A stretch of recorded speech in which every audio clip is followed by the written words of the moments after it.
रायगड जिल्ह्यातील 10 नगरपालिकेसाठी 2 डिसेंबर रोजी मतदान प्रक्रिया पूर्ण झाली आणि या मतमोजणी जी आहे ती 21 डिसेंबरला अर्थात उद्या होणार आहे. सध्याची ही दृश्य आपण पाहिली तर आपण महाडच्या मतमोजणी केंद्रावर आहोत आणि पूर्णपणे प्रशासन जे आहे ते या ठिकाणी सज्ज झालेलं आहे. एकूण 10 टेबलची व्यवस्था या ठिकाणी करण्यात आलेली आहे आणि पूर्णपणे तारीचा जो आहे तो बॅरिकेड करण्यात आलेली आहे आणि या मतमोजणी दरम्यान कोणताही अनुचित प्रकार घडू नये यासाठी पूर्णपणे पोलीस बंदोबस्त जो आहे तो चोख तैनात करण्यात येणार आहे.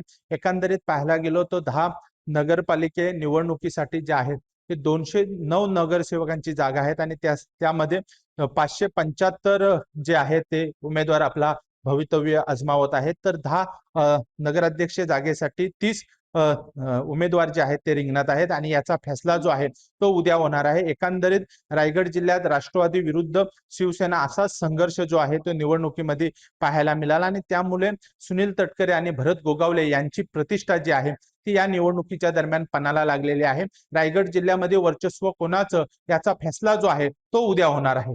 अजेश नाडकर, जय महाराष्ट्र न्यूज, रायगड.